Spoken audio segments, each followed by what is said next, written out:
Bismillahirrahmanirrahim. Assalamualaikum warahmatullahi wabarakatuh. Pertama-tama dan yang paling utama, marilah kita panjatkan puji syukur atas kehadirat Allah Subhanahu wa taala yang telah melimpahkan beribu nikmatnya berupa nikmat iman dan Islam.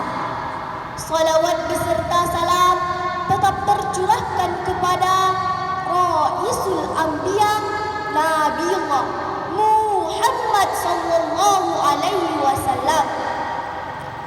Pada kesempatan kali ini, izinkan saya menyampaikan sebuah tausiah yang berjudul Mengembalikan Peran Pemuda dalam Memakmurkan Masjid. Bapak, Ibu, Dewan Juri, serta hadirin yang dirahmati oleh Allah Subhanahu wa taala. Mengapa pemuda? Karena kalau bukan pemuda, siapa lagi? Masa iya kakek-kakek yang main TikTok atau nenek-nenek yang main game atau main Telegram? Pemuda itu ibaratnya baterainya masjid. Kalau pemudanya semangat, maka masjidnya akan terang benderang.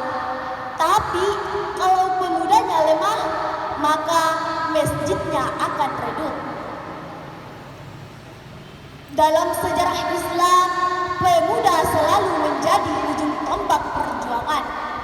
Lihatlah sebagaimana Ali bin Abi Thalib, pemuda pertama yang masuk Islam dan salah satu sahabat terdekat Rasulullah sallallahu alaihi wasallam.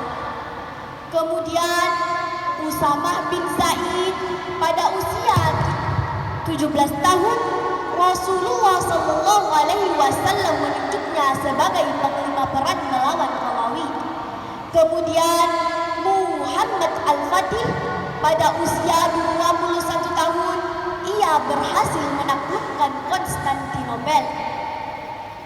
Mereka adalah pemuda-pemuda hebat yang berjuang bersama Rasulullah sallallahu alaihi wasallam. Ini menunjukkan bahwa Islam menaruh harapan besar kepada para pemuda. Namun sayangnya hal ini justru sebaliknya.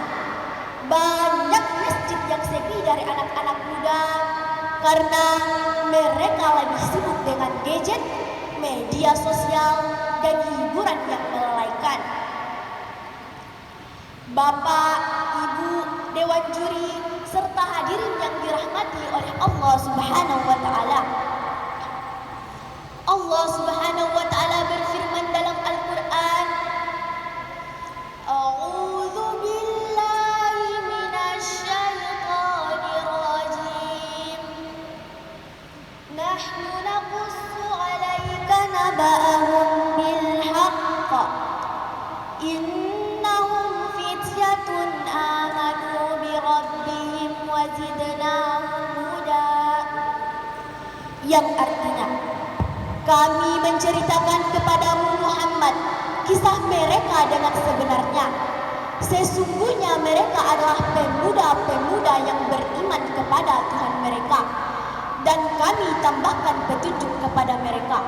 Al-Kahfi ayat 13. Dari ayat tersebut menjelaskan bahwa pemuda yang beriman pasti akan diberi petunjuk oleh Allah Subhanahu wa taala. Jadi, kalau kita ingin diberi petunjuk oleh Allah Subhanahu wa taala, kita harus menjadi pemuda yang beriman. Salah satu caranya adalah dengan memakmurkan masjid. Rasulullah sallallahu alaihi wasallam bersabda yang artinya, ada 7 golongan yang akan dilindungi oleh Allah Subhanahu wa taala di hari kiamat, yang mana tidak ada naungan kecuali naungannya. Salah satunya adalah pemuda yang tumbuh beribadah kepada Allah Subhanahu wa taala. Hadis riwayat Bukhari dan Muslim. Masya Allah, pemuda yang rajin beribadah ke masjid itu sangat istimewa kedudukannya di hadapan Allah Subhanahu ia mendapatkan perlindungan darinya di hari kiamat nanti. Bapak, Ibu Dewan Juri, serta hadirin yang dirahmati oleh Allah Subhanahu wa Ta'ala. Diketahui juga bahwa Rasulullah senantiasa memfungsikan masjid sebagai lembaga utama keumatan. Rasulullah tidak pernah mendirikan kantor untuk mengurus negara Madinah, melainkan semuanya dilakukan di masjid, baik itu urusan sosial, politik, ekonomi, bahkan sampai urusan militer.